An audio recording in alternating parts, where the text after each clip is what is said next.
gudoomiye ku-xigeenka gobolka saaxil ayaa xabsiga magaalada Berbera u taxaabay laba wariye oo ka tirsan warbaahinta madaxa bannaan ee ka howlgala gobolka saaxil. labadan wariye oo kala ah Mubaarak Cusmaan Saciid Nidig oo telefishinka caalamiga ee Star uga soo warrama gobolka saaxil iyo Cabdiraxmaan Maxamed Cige oo isna gobolkaasi uga soo warrama telefishinka Royal TV. xariga wariyeyaashani ayaan ilaa hadda la garanayn sababta ka dambeysay xarigooda iyo sifaha dhinaca sharciga ee gudoomiye ku-xigeenka gobolka saaxil u maray, balse gudoomiyaha gobolka saaxil Fahmi Cabdi Bidaar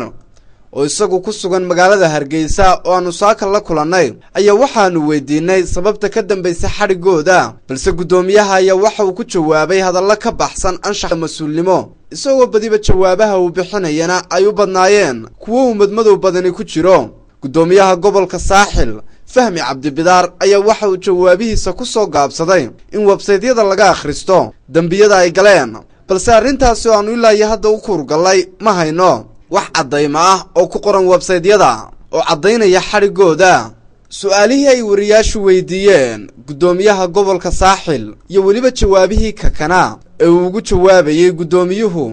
ayaa waxay u dhaceen sidan.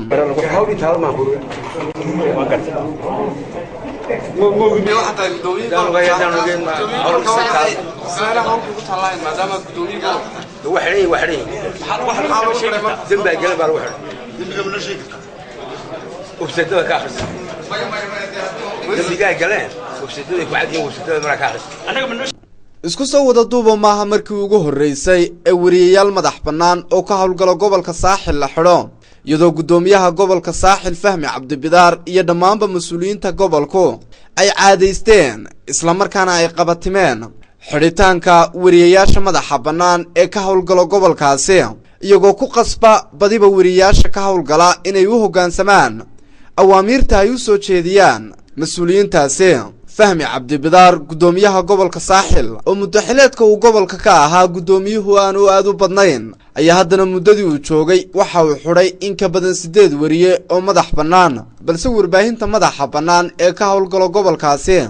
ayaa iyagu inta badan u adkaysta xaaladaasi adag ee ku shaqaynayaan xidhista hanjabaada iyo handadaadaha warbaahinta madaxa bannaan ee mas'uuliyiinta gobolka saaxil kuma koobno oo kaliya warbaahinta, balse waxay la wadaagtaa cid kasta dhaliila u soo jeediya gobolkaasi,